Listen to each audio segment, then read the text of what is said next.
রে ইমানদার মুসলমান, নামাজ তোমার পরম বন্ধু হবে। কেমন বন্ধু জানোনি? একজন মানুষকে যখন কবরের জগতে রাখা হবে, জোহরের নামাজ একটা বডি নিয়ে তার সামনে দাঁড়ায় থাকবে, আসর পর্যন্ত পাহারা দিবে। আযাব যদি তার দিকে আসতে চায় তারে আসতে দিবে না। আসর পর্যন্ত আমি তার ডিউটি করব, আযাব তুমি দূরে তাকায়া থাকো। সে জোহরের নামাজ আদায় করেছে, এই জন্য আমি জোহর একটা বডি নিয়ে দাঁড়ায় আছি। যদি আসরের নামাজ আদায় করা থাকে, ওই আসরের নামাজ একটা বডি নিয়ে মাগরিব পর্যন্ত পাহারা দিবে। মাগরিবের নামাজ আদায় করলে মাগরিব একটা বডি নিয়ে ইশা পর্যন্ত পাহারা দিবে। ইশার নামাজ ফজর পর্যন্ত, ফজর আবার জোহর পর্যন্ত। 5 ওয়াক্ত নামাজ 5টা বডি নিয়ে তারে পাহারা দিবে। যদি কোনো একটা ওয়াক্ত ছুটিয়া যায়, আযাবে সুযোগ পায়া ঢুকিয়া যায়, তার উপরে প্রয়োগ হয়। একটা ওয়াক্ত আর একটা ওয়াক্ত পর্যন্ত যদি আযাব তার উপরে প্রয়োগ হয়, তার মনে হবে কোটি কোটি বছর চলে গেছে, কোটি কোটি বছর চলে গেছে, এত আযাব। এই জন্য সত্যিকারের ইমানদার যারা নামাজ ছাড়ে না, তারা নামাজের ওয়াক্তটা হয়ে গেলেই তার উপরে একটা পেরেশানি আইসা যায়, কতক্ষণে নামাজ পড়ব। সত্যিকারের ইমানদার আত্মীয় বাড়িতে যদি যায়, তার বিছানাপত্র কেমন এটা দেখে পরে, নামাজের বাউ আসেনি ওইটা দেখে আগে, নামাজের ব্যবস্থা আসেনি, মসজিদ কাছেনি, ওইগুলো দেখে আগে। সত্যিকারের ইমানদার যদি আর একজনের সাথে আত্মীয় করে, সহায় সম্পত্তি কি পরিমাণ আছে ওইটা দেখে পরে, ঘরের মানুষগুলো নামাজি নিবে নামাজি ওইটা দেখে আগে। ইন্নামাল মুমিনুনা আল্লাযীনা ইযা যুকিরাল্লাহু ওয়াজিলাত কুলুবুহুম ওয়া ইযা তুলিয়াত আলাইহিম আয়াতুহু যাদাতহুম ঈমানা ওয়া আলা রাব্বিহিম ইয়াতাওয়াক্কালুন। এক নাম্বার, আল্লাহর নাম শুনলেই ভিতরে একটা কম্পন শুরু হয়, আল্লাহর নামটা স্মরণ হইলেই ভিতরে কম্পন শুরু হয়ে যায়। আল্লাহর নামটা যখন স্মরণ হয়, তার মধ্যে একটা পরিবর্তন এসে পড়ে। দুনিয়ার কাজে লিপ্ত মুয়াজ্জিনের জবানে আল্লাহর নাম শুনছে, নামাজের জন্য ডাকা হইছে, দুনিয়ার কাজ বাদ দিয়ে নামাজের জন্য রেডি, পরিবর্তন। গুনার কাজ করার জন্য প্রস্তুত, এমনি আল্লাহর নাম স্মরণ হয়ে গেছে, আল্লাহ দেখতেছেন, গুনাহটা ছেড়ে দিয়ে ভালো অবস্থায় প্রস্তুত। পরিবর্তন এসে গেল। একজনের উপরে জুলুম করার জন্য রেডি হয়ে গেছে, মাল ইচ্ছা করলে একজনের ঠকাইতে পারতেছে, ওজনে কম দিতে পারছে। যখনই আল্লাহর কথা স্মরণ হয়, ভিতরে কম্পন শুরু হইয়া যায়, ভিতরে কম্পন শুরু হয়। আমি আল্লাহকে দেখি না, কিন্তু আল্লাহ আমার দেখেননি না, দেখেন না। এক নাম্বার সিফত আল্লাহর ভয়, মুখে নয়, সত্যি অন্তরে আছে।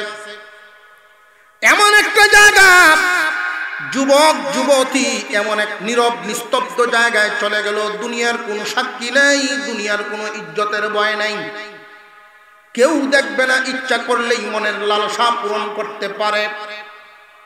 যখনই আল্লাহর কথা স্মরণ হয়, আল্লাহ দেখতেছেন, তখন এই গুনার কাছ থেকে নিজেরে ফিরায়া ফেলে। একটা গুণ তার মধ্যে আইসা গেল, যদি এমন হইয়া থাকে, যদি তোমার মনের অবস্থাটা এমন থাকে, আল্লাহ তো দেখতেছেন, আমি আল্লাহকে দেখায়া গুনাহটা কেমনে করি। আল্লাহর ভয়ে কেউ যদি গুনাহ থেকে ফিরে থাকে, আল্লাহর ভয় তার ভিতরে জাগে, আল্লাহর নাম শুনলেই কম্পন শুরু হয়ে যায়, অবস্থার পরিবর্তন এসে যায়। আল্লাহর মুহাব্বতে আল্লাহ যেই নামটা, যেই শব্দটা, এই শব্দটা শুনলেই তার অবস্থার হালত পরিবর্তন হয়। স্ত্রী সন্তানের মুহাব্বত দিলের ভিতরে আছে না নাই? স্ত্রী সন্তানের মুহাব্বত আছে, এমনকি নিজের জীবনের মুহাব্বত আছে, কিন্তু আল্লাহর কথা যখন স্মরণ হয়, তখন এই মুহাব্বতের চাইতে আল্লাহর মুহাব্বত দিলের ভিতরে বেশি জাগিয়া যায়। ভয় দুই প্রকারের, দুনিয়ার জমিনে ভয় দুই প্রকার। একটা হলো মরার ভয়, আর একটা হলো সম্মানের ভয়। একটাকে বলা হয় খৌফুন, আর একটা বলা হয় ওয়াজাল। আল্লাহ বলেন ওয়াজিলাত কুলুবুহুম, অন্তর প্রকম্পিত হবে, ভীত সন্ত্রস্ত হবে আল্লাহর মহব্বতের ভয়ে, আল্লাহর আযাবের ভয়ে নয়, আল্লাহর মহব্বতের ভয়ে। এই দুনিয়ার জমিনে লক্ষ্য করে দেখবেন, বাঘের সামনে পড়লে, সাপের সামনে পড়লে এক ধরনের ভয়, আর জামায়ে সুরট খাইতেছে শ্বশুরে দেখতেছে লাগতো না। এটা হলো সম্মানের ভয়। আল্লাহ দেখতেছেন, আল্লাহ আমারে খাওয়ান, আমি আল্লাহকে দেখায়া এই পাপ কাজটা কেমনে করি। আল্লাহর ভয়, এটা হলো 1 নাম্বার সিফত। সত্যিকারের ইমানদার হওয়ার জন্য 1 নাম্বার গুণ, আল্লাহর নামটা স্মরণ হয়ে গেলে পরিবর্তন আসব। 2 নাম্বার গুণ, ওয়াজিলাত কুলুবুহুম ওয়া ইযা তুলিয়াত আলাইহিম আয়াতুহু যাদাতহুম ঈমানা। 2 নাম্বার গুণ সত্যিকারের ইমানদারের দ্বিতীয় গুণ, আল্লাহর কুরআন, কুরআনের তিলাওয়াত শুনলে তার ঈমান বাড়বে। যারা সত্যিকারের ইমানদার, কুরআনের তিলাওয়াত শুনলে তার ঈমান, আর একটু জোরে কর না, গভীর রাত ঘুমে দূরে।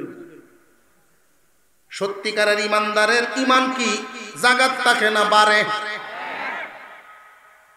তো ঈমান তো এমন এক দৌলত, দেখা যায় না, ধরাও যায় না, বাড়ে কমে বুঝতাম কেমনে?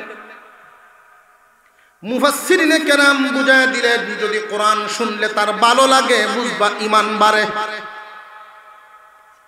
কুরআনুল কারীম যেইখানে পড়ানো হয়, মাদ্রাসা দেখলে যদি ভালো লাগে বুঝবা ঈমান বাড়ে।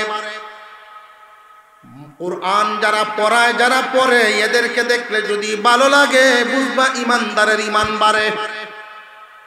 আর এমনও দেখতে শুনতে মানুষের মতো দেখা যায়, চতুষ্পদ জানোয়ার, মানুষ রূপী জানোয়ার, এমন মানুষও আছে, মানুষ হইয়া ইমানদার দাবি করে, কোরআনের বিরোধিতা করে। এমন মানুষও আছে না নাই? তারা সত্যিকারের ইমানদার হতে পারে নাই। তার পক্ষ থেকে আমি মুমিন। আল্লাহ বলেন না, তুমি মুমিন হতে পারো নাই, আমার কোরআনের মুহাব্বত তোমার দিলের ভিতরে যায় নাই। সত্যিকারের ইমানদারের সিফত হবে 5টা। 1 নম্বরে হবে আল্লাহর ভয়, 2 নম্বরে কোরআনের মুহাব্বত তার দিলের ভিতরে থাকবে।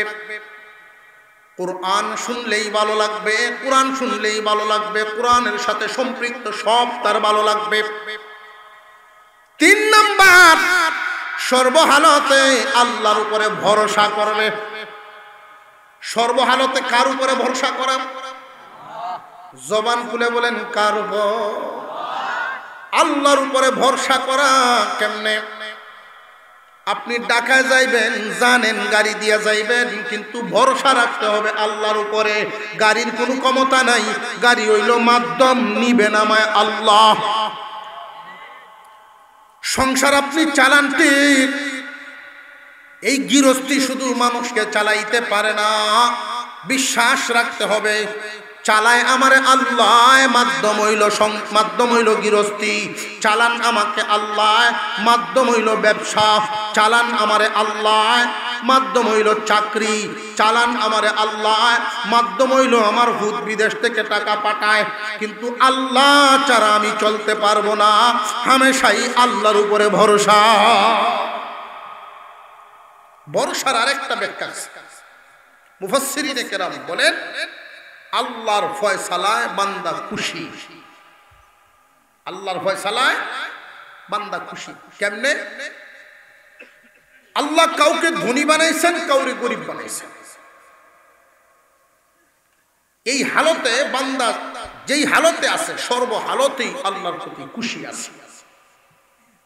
সত্যিকারের ইমানদার যারা আছে, তারা যদি ক্ষতিগ্রস্ত হয় তবু আল্লাহর প্রতি খুশি, লাভবান হইলেও খুশি।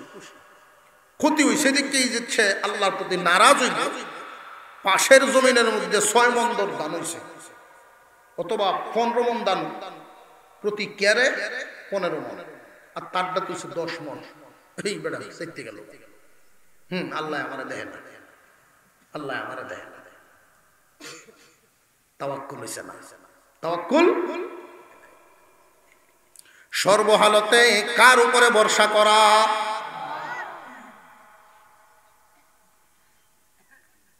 রাজা উজির, 2 বন্ধু। রাজার বড় শখ হইছে, বড় এক মাছ আনছে, মাছটা নিজের হাতে কাটবো। মাছ কাটতে বইছে, আঙ্গুল কাটছে, জীবনের ভইলা কাম তো, আঙ্গুল খান কাটছে। উজিরে সান্ত্বনা দেয়, আল্লাহর কাম সবই বালা, আল্লাহর কাম সবই বালা। রাজা মনে মনে কয়, হ্যাঁ আল্লাহর কাম সবই বালা। আচ্ছা মনোরাজ্য, আমার আঙ্গুলটা কাটছে, তুমি তো আল্লাহর কাম সবই বালা। 2 জন একদিকে বেড়াইতে গেছে, ঘুরতে। একটা গভীর কুয়া, কিছু পানি আছে, 2 জনে দেখতেছে এটার ভিতরটা। রাজার তো মনে মনে আছে যে উজিরে বুঝানি লাগবো, আমার আল্লাহর কাম সবই যে বালা। উনি সুজা হয়ে ধাক্কাতে ফালাই দিচ্ছে এটার ভিতরে। ফরিরে তো কাব্য হইতেছে, উপর থেকে আল্লাহর কাম সব বালা, তুমি তা হ কইসলা। যেই এলাকায় গেছে, রাজত্বের তার সীমানার বাইরে গেছে, ছদ্মবেশে। উনি যে রাজা, দেহরক্ষী নাই, বাহিনী নাই সাথে, 2 বন্ধু ঘুরতে গেছেন, মজা করতে। ফালায়া থইয়া কিছু দূরে গেছে, এমনি এক বাহিনীর হাতে ধরা পড়ছে। এই বাহিনী কিছু নিখুঁত মানুষ তালাশ করে, দেখে দেখে যে না, তার তো একটা আঙুল নাই, খুঁতা মানুষ করতে আইছে। তারা চলে গেছে। এখন এমনি দৌড়িয়ে গেছে কুয়া, যে নিজের মাথার যে পাগড়ি ছিল এটা ফেলছে, দৌড়ে উঠ, আল্লাহর কাম সব বালা, বুঝছি তুলছেন। কি তো হইছে, তুই কিভাবে বুঝছস যে আমরা যারা দৌড়ছি থইয়ে গেল, এটা যদি আঙ্গুল হান থাকতো। বড় আইন কানুন, মামলা, ভয় পরিচয় দিয়া ছুটি আউন লাগলো। আর তোরে যে ফেলায় তুই গেছিলাম, এইটাও আল্লাহর কাম ভালো হয়েছে। তুই যদি সাথে থাকতে তোর লয়ে গেল, তোরে ফেলায় তুই গেছে, এইটাও ভালো হয়েছে। আর আমার যে আঙ্গুল কাটছি, এইটাও ভালো হয়েছে। বুঝে আইয়ে কোন সময়, শেষ সময়, সময় থাকতে বুঝে না। সর্ব অবস্থায় ভরসা করব একমাত্র কার উপর? খুশি থাকবো কার উপর? আল্লাহ পাক রব্বুল আলামিন বলেন, সত্যিকারের ইমানদারের হৃদয়টা হবে এমন, 1 নাম্বার সিফত আল্লাহর ভয়। সুদকা ইমানদারও দাবি করে। ইমানদারের মধ্যে এমন মানুষ আছে না নাই সুদ খায়? আসের আওয়াজে বোঝা যায় সুদ নাই এলাকা আছে কিছু। এমন একটা সময় ছিল, আমাদের এলাকার বড় হুজুর ছিলেন রাজনগরী হুজুর, দেওবন্দি হুজুর। উনার কাছে কেউ যদি তাবিজের লাগিয়ে যাইত, তা আমি যখন ছোট, আমার দেখা হুজুর একটা তাবিজ দিন, আমার গরু কান্ডার মধ্যে, ঘাটটার মধ্যে ঘা হইয়া পোকা হয়ে গেছে, একটু দোয়া করতেন। হুজুর পরামর্শ দিয়েছেন, একটা কাম হোক, কিতা 7 জন সুদগুরের নাম লিখে একটা কবজ, তাবিজের মধ্যে 7 জন সুদগুরের নাম লিখবে, এটাই তাবিজ। 1 লাখ টাকা। 7টা সুদগুরের নাম লিখিয়া এই গরুর গলা লটকায় দেয়, দেখবে কিরা হলি যাবে। এই কিরা ফুকা সুদগুরের নাম সহ্য করতে পারত না। ওহন বেটা তো বেকায়দাত করছে, 7 জন সুদকুর করতে মিলাইয়া 7টা সুদকুর ভাবা যায় আজকে 10-12টা গাও তন্ন করিয়া 7 জন সুদকুরের নাম মিলেছে। আর এখন একটা বাড়িতে তো 7-8 জন ভাবা যায়, কয়েক আলী জোরে কর। এখন যদি কুজন লাগে যে সুদ মুক্ত লোক কেলা আছে, সুদ মুক্ত লোক কেলা আছে, এই দিতে হবে। এক নম্বরে মুমিনের এক নম্বর সিফত আল্লাহর ভয়। আল্লাহর ভয় এমন ব্যক্তির ভিতরে আছে যার ভিতরে আল্লাহর ভয় থাকবে, আল্লাহ অসন্তুষ্ট হন এমন কাজ করতে পারবে না। আমার আল্লাহ নারাজ হবেন এমন কাজই সে করবে না। যদিও শয়তানের দুখায় পরে এই কাজের দিকে দাবিত হইয়া যায়, গুনার কাজ করার জন্য লুবে প্রলোভন, তার ভিতরে ডুবের প্রলোভন আইসা যায় আর গুনার কাজটা যাইতে চায়, গানের কাজটা যাইতে চায়। আল্লাহ নারাজ হবেন যখনই তার স্মরণ হবে, সাথে সাথে সে ফিরে আসবে। মনে করবা এক নাম্বার গুণ তার মধ্যে আছে, দুই নম্বরে কোরআনের মুহাব্বত, তিন নম্বরে আল্লাহর প্রতি ভরসা। সত্যিকারের মুমিনের হৃদয়টা হবে এমন। কয়টা গুণ গেল? গনে গনে মনে রাখবেন, তিনটা গুণ গেল। চার নাম্বার, আল্লাযীনা ইউকিমুনাস সালাহ। চার নম্বরে নামাজ কায়েম করবে। যারা নামাজ কায়েম করে ওই মানুষগুলো জানবা মুমিনের সিফত তার মধ্যে আছে নামাজ কায়েম করা। নামাজ কায়েমের অর্থটা অনেকেই ঠিকমতো বুঝে না, এই কারণেই কিছু মানুষ এটা নিয়ে প্রপাগান্ডা চালায়।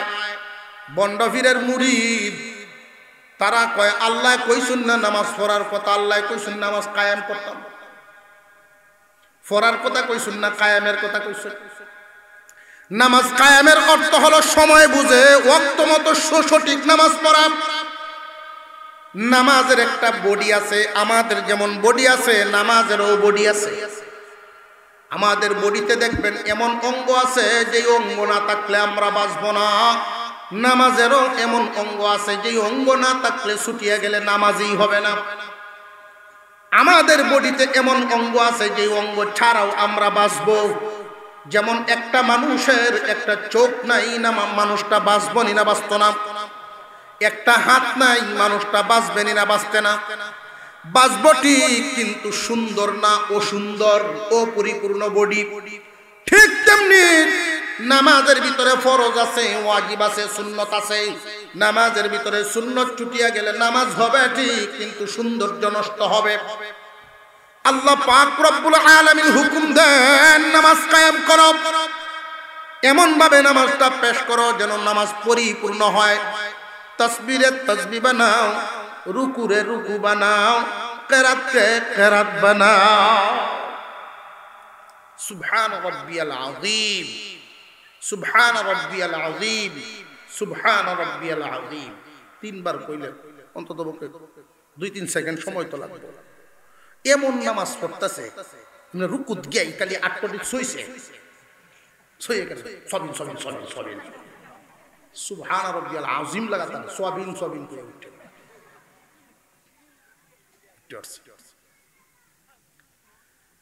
নামাজকে নামাজ বানাও, নামাজের প্রত্যেকটা অঙ্গকে পরিপূর্ণভাবে আদায় করো। রে ইমানদার মুসলমান, নামাজ তোমার পরম বন্ধু হবে। কেমন বন্ধু জানোনি? একজন মানুষকে যখন কবরের জগতে রাখা হবে, জোহরের নামাজ একটা বডি নিয়ে তার সামনে দাঁড়ায় থাকবে, আসর পর্যন্ত পাহারা দিবে। আযাব যদি তার দিকে আসতে চায় তারে আসতে দিবে না। আসর পর্যন্ত আমি তার ডিউটি করব, আযাব তুমি দূরে তাকায়া থাকো। সে জোহরের নামাজ আদায় করেছে, এই জন্য আমি জোহর একটা বডি নিয়ে দাঁড়ায় আছি। যদি আসরের নামাজ আদায় করা থাকে, ওই আসরের নামাজ একটা বডি নিয়ে মাগরিব পর্যন্ত পাহারা দিবে। মাগরিবের নামাজ আদায় করলে মাগরিব একটা বডি নিয়ে ইশা পর্যন্ত পাহারা দিবে। ইশার নামাজ ফজর পর্যন্ত, ফজর আবার জোহর পর্যন্ত। 5 ওয়াক্ত নামাজ 5টা বডি নিয়ে তারে পাহারা দিবে। যদি কোনো একটা ওয়াক্ত ছুটিয়া যায়, আযাবে সুযোগ পায়া ঢুকিয়া যায়, তার উপরে প্রয়োগ হয়। একটা ওয়াক্ত আর একটা ওয়াক্ত পর্যন্ত যদি আযাব তার উপরে প্রয়োগ হয়, তার মনে হবে কোটি কোটি বছর চলে গেছে, কোটি কোটি বছর চলে গেছে, এত আযাব। এই জন্য সত্যিকারের ইমানদার যারা নামাজ ছাড়ে না, তারা নামাজের ওয়াক্তটা হয়ে গেলেই তার উপরে একটা পেরেশানি আইসা যায়, কতক্ষণে নামাজ পড়ব।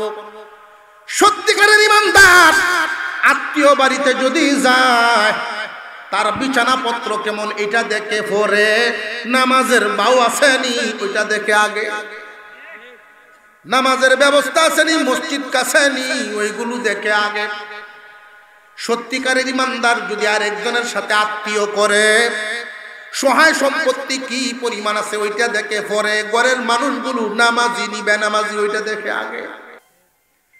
আমরা তো এমন মানুষও আছে সারা পরিবারে একজনও নামাজ পড়ে না, এমন পরিবারও আছে না নাই? এই পরিবারগুলো তো মুসলিম পরিবার। কি পরিবার? মুসলিম পরিবার।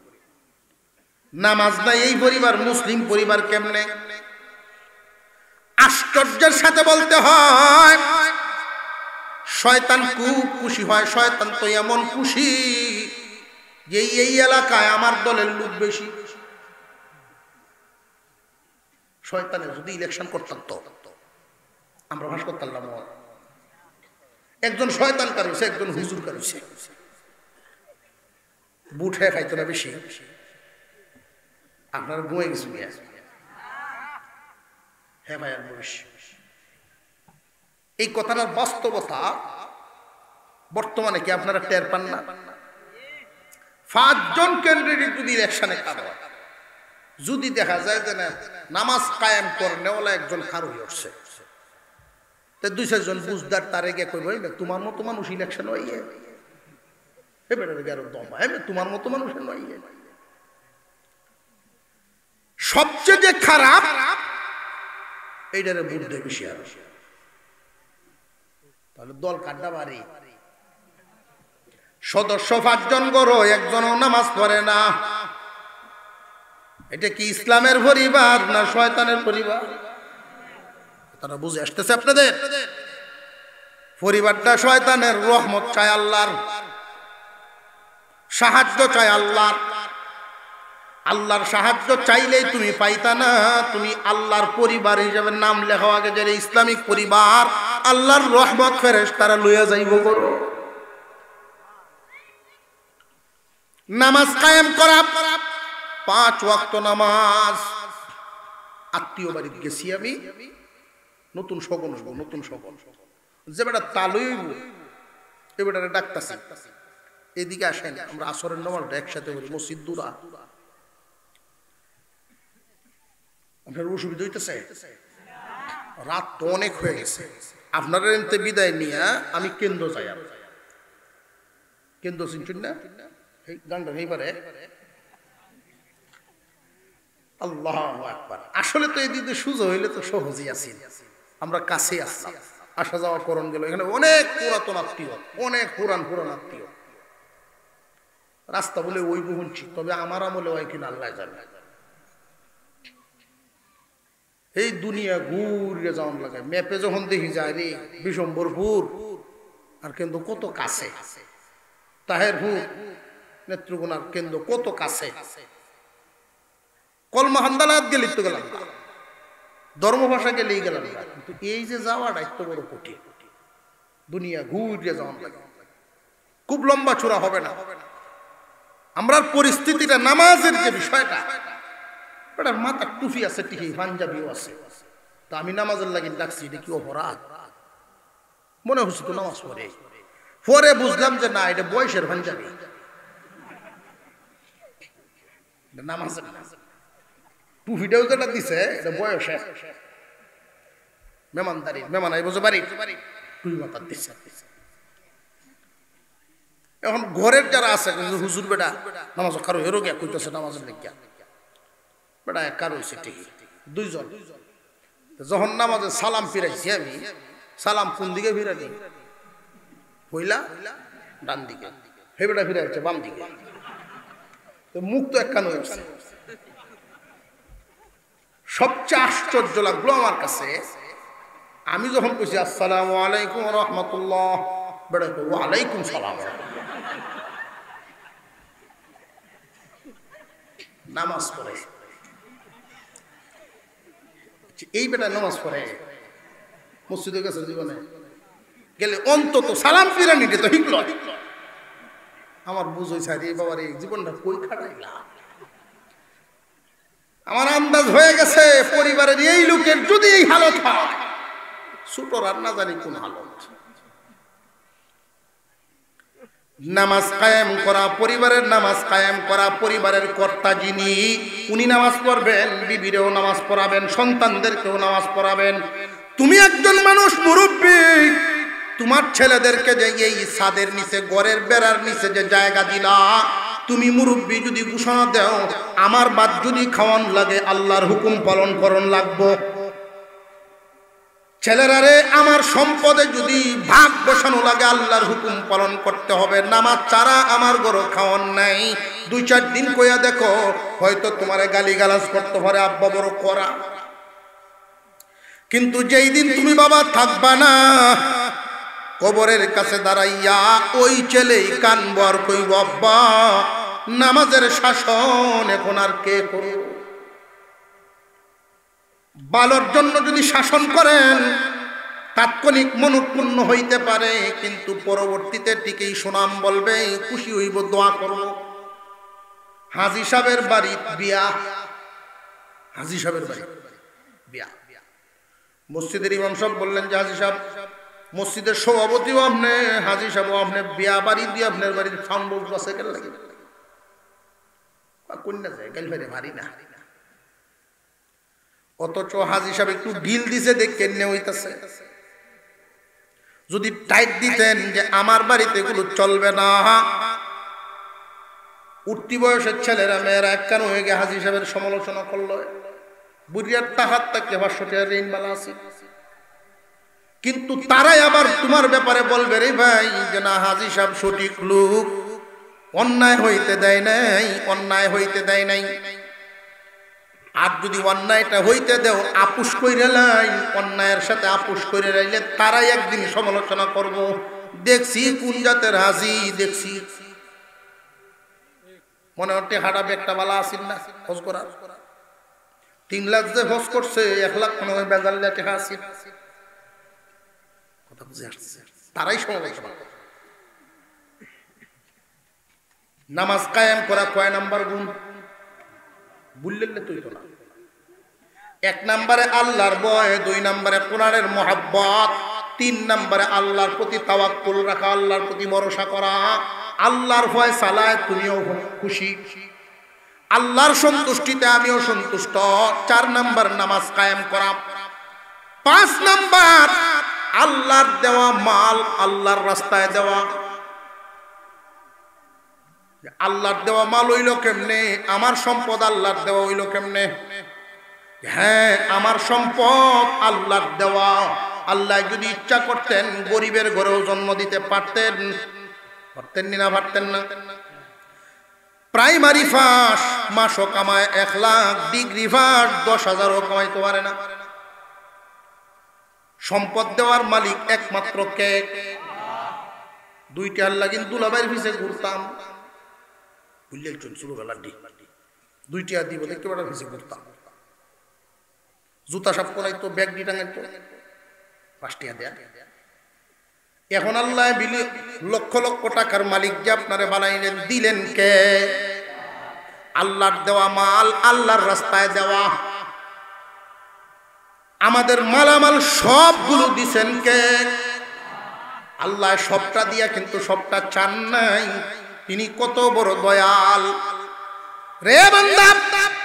তোমার মালটা যদি এমন হয় কষ্ট ছাড়া কামাইছো, বিনা কষ্টে পাইছো, একটা ফুতা বাড়ি বা টিলা বাড়ি, ওইখানে তুমি কুটাও দেও নাই, পানিও ডালো নাই, গাছটা তুমি নিজে লাগাইছো না, অটোমেটিক গাছ উঠছে সূর্যের আলোর বাতাসে, ওই গাছ বড় হইছে, 10,000 টাকা তুমি বেচছো। এমন মাল যদি হয় যেটা বিনা কষ্টে পাইছো, এটা 10 ভাগের 9 ভাগ তোমার, 1 ভাগ আমার। আল্লাহর বন্টনটা কি আপনারা ঠকাইছে? 10 ভাগের 1 ভাগ আল্লাহরে দিবা, কারণ তোমার কোনো কষ্ট নাই। আর যদি পরিশ্রম করে অর্জন করো, কষ্ট করিয়া, গাম জড়াইয়া, খরচ করিয়া যদি অর্জন করো, বান্দারে তোর কষ্ট হইছে বেশি, এই জন্য বন্টনটা এত কড়াকড়ি করি নাই, 40 ভাগের 39 তো 1 ভাগ আমারে দিছে। একজন রিকশাওয়ালা যদি মনে করেন এই কথা আমি 500 টাকা কামাইলাম, 25টা টাকা আমি গরিব গুরাবারে দান করে দেই, বা 40 ভাগের 1 ভাগ হিসাব করে দিয়া দেই, কারণ আমার মতো যুবক হাসপাতালে শুয়ে আছে। সম্পদ আল্লাহর দেওয়া মাল, আল্লাহর রাস্তায় যারা দিবে তারা সত্যিকারের মুমিন। মালের মহব্বতের চাইতে দ্বীনের মহব্বত বেশি, আল্লাহর মহব্বত বেশি। গুণ কয়টা কইলাম এখন? 5টা পাইছেন তো? এই 5টা গুণ যাদের মধ্যে থাকবে এরা সত্যিকারের ঈমানদার, বিনা হিসাবে জান্নাত পাইব। বিনা হিসাবে জান্নাতটা কেমনে পাইব? এই পুরস্কারটি শুনলে বুঝবেন আল্লাহ 3টা পুরস্কার দিবেন। 1 নাম্বার গুণ, 5টা গুণ আবার শুনেন, 5টা সিফত। 1 নাম্বার আল্লাহর ভয়, 2 নম্বরে কোরআনের মহব্বত, 3 নম্বরে আল্লাহর প্রতি ভরসা, 4 নম্বর নামাজ কায়েম করা, 5 নম্বরে আল্লাহর দেওয়া মাল আল্লাহরে দেওয়া পুরাটা না পরিমাণটা মনে আছে না? এই 5টা গুণ যাদের মধ্যে আসবে এদের ব্যাপারে আল্লাহ বলেন উলাইকা হুমুল মুমিনুনা হাক্কা। হে দুনিয়ার মানুষ, দুনিয়ার মানুষে তারারে ইমানদার বলুক আর না বলুক, গুণ যদি 5টা থাকে আমি আল্লাহ ঘোষণা দিলাম ওরা সত্যিকারের ইমানদার। জোরে কন্যা সুবহানাল্লাহ। আপনারা ঘুমায় আসছে, কেলা কেলা ঘুমো ভাই, সাপ একটু হাত তুলবাই। আখেরি মুনাজাত পর্যন্ত কে কে থাকবেন আমার সাথে? কিছুক্ষণ, আরো কিছুক্ষণ সময় দিবেন। কে কে একটু হাত তুলবাই। নারায়ে তাকবীর। যদি কেউ মনে চাই যে হুজুর মনটা চাইতাছি একটু চা খাইতাম, 12টা রাত তো খাইছি, মনটা কইছে একটু চা খাইতাম, তো উঠতে জানি না যে চার বন্ধার রে এনো আনবা, উঠতে জানি না যে আখেরি মুনাজাত একসাথে করিয়া যাই। রাজি আছেন ইনশাআল্লাহ? আমারও যদি চার কথা কইছিলাম মেহমানদার একটু করতো ভালাই আছে, এত রাত পরে আয়া চাটা যাই কি ভাই আমার বেটে। 3টা পুরস্কার দিয়েছেন সত্যিকারের ইমানদারকে আল্লাহ পাক। এবার পুরস্কারগুলো যে বললেন একটা একটা করে বলেন। লাহুম দারাজাতুন ইনদা রাব্বিহিম ওয়া মাগফিরাতুন ওয়া রিজকুন কারীম। লাহুম দারাজাত ইনদা রাব্বিহিম, এই রকম গুণওয়ালা ইমানদারের মর্যাদা আল্লাহর পক্ষ থেকে বাড়ায়া দেওয়া হয়। আরো জোরে কর রে দুনিয়াবাসী, আল্লাহ যদি মর্যাদা দেন প্রথমে ফেরেশতায় আসমান থেকে ঘোষণা দেন, দুনিয়ার মাখলুক পৃথিবীর অমুকের সন্তান অমুককে আল্লাহ ভালোবাসেন, তোমরাও বাসো। ফেরেশতায় যখন ঘোষণা দেন তখন ভালোবাসার হালতটা কি হয় জানেননি? বাঘ দেখলে মানুষে ভয় পায়, অথচ বাঘে ওই মানুষগুলোর খেদমত করব। প্রাণীরা তার ভক্ত হইব, মানুষ তার ভক্ত হইব,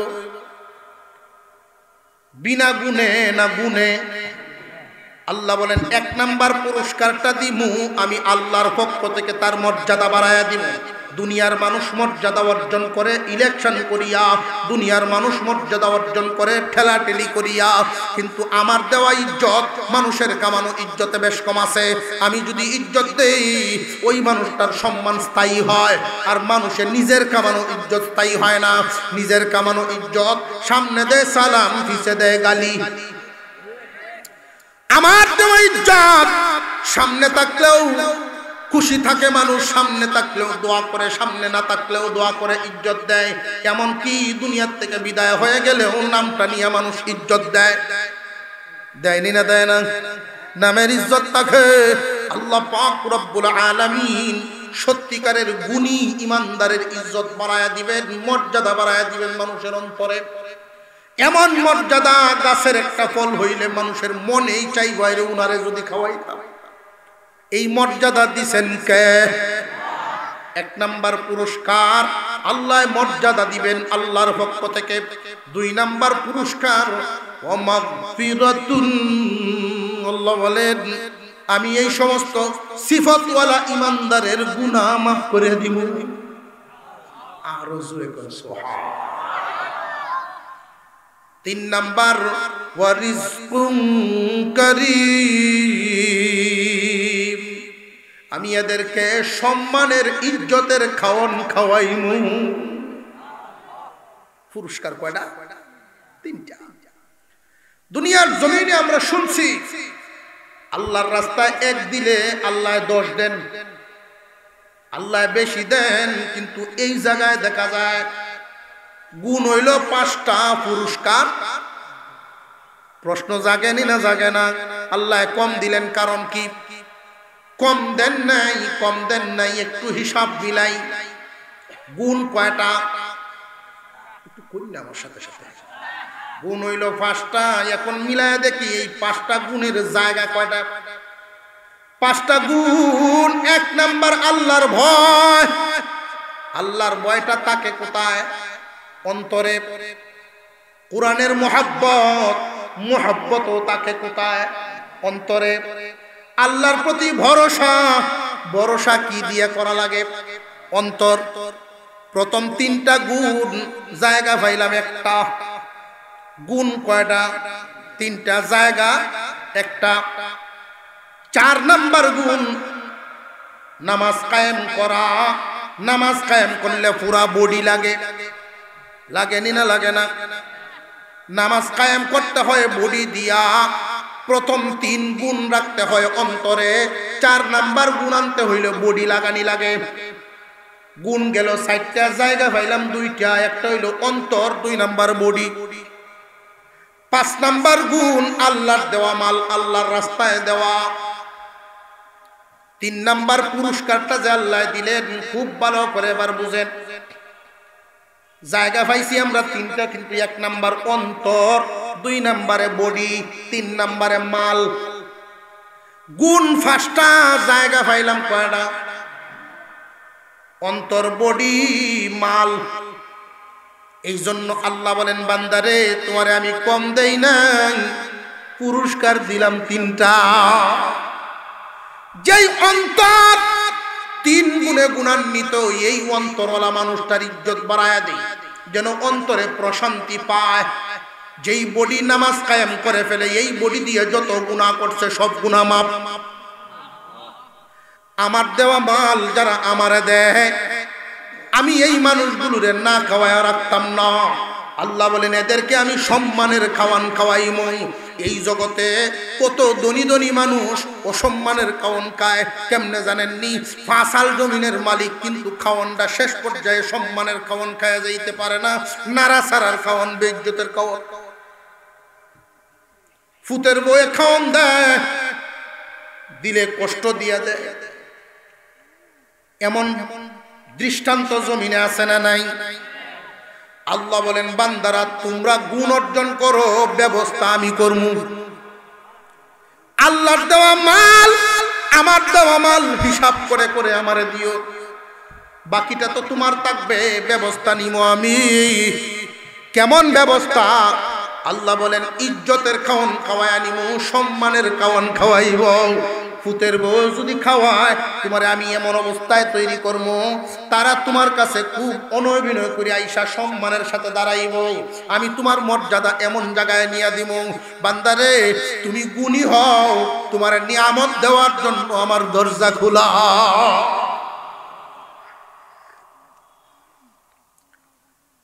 মুনাজাতের আগে আমি কিছু গুণী মানুষ চাই। আল্লাহর দেওয়া মাল আল্লাহর রাস্তায় দেওয়া, এটার তো খাত রাখবো, খাত। সর্বপ্রধান খাত হইল নিকটাত্মীয়। নিকটাত্মীয়দের মধ্যে যারা গরিব গুরাবা, এদের খোঁজখবর নেওয়া, এদেরকে দান করা। আমরা চরিত্র উল্টা, নিকটাত্মীয় গরিব হইলে পরিচয় দিতাম, আপন বাইক না গরিব, বইন জামাই বইন গরিব হয়েছে, মামু ধনী, এমন আছে না? কেউ যদি জায়গায় অমুক কিতা লাগে, আমরা রে বাইক না, আমরা রে বাইক না, বুঝা যায় গাঁয়ের মাতার বাড়ি।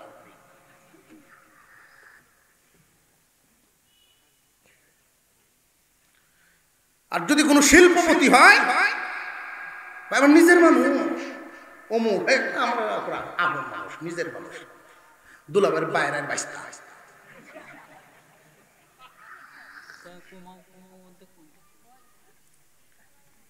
কথা বুঝাইতেছে? আহা,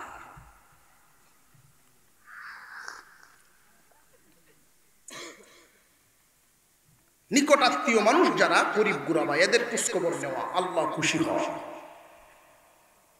এরপরের সিরিয়ালটাই দ্বীনি প্রতিষ্ঠা, দ্বীনি মাদারিস। এইগুলো ঠিক থাকলে মসজিদ ঠিক থাকবে। মসজিদের মুসল্লি বাইর হওয়া, মসজিদ ঠিক রাখার লোক বের হওয়া, এগুলো ফ্যাক্টরি, মাদ্রাসা। এই মাদ্রাসাগুলো যদি ঠিক থাকে, ইসলাম ঠিক থাকবে, দিন ঠিক থাকবে। দিন থাকবে তো দুনিয়া থাকবে। আমি একজন মানুষ চাই এখানে। গত বছর দেখছিলাম 50,000 টাকা দেওয়ার একজন লোক ছিলেন। উনি কি আজকে আছেন যে 50,000 দিবেন এমন একজন মানুষ? মাদ্রাসা কত খরচ, কত খাত, মাদ্রাসার জন্য 50,000 টাকা দিবেন এমন কি কোনো মানুষ আছেন?